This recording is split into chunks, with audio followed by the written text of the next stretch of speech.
Bible verse of the day. Okay, let me pray for you. Can you pray ko sa inyo?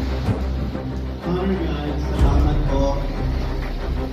Salamat dahil tinatakbo mo ang bawat kabataan nito, bawat estudyante nito, bawat guro na nandito, bawat guro na kasama namin.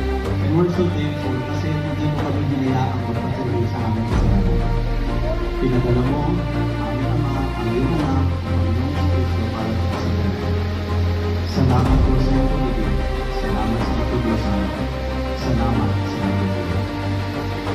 Ngayon, Panginoon, I ask you to give them strength, courage, na tumayo sa para sa iyo. Huwag kang ikahiyan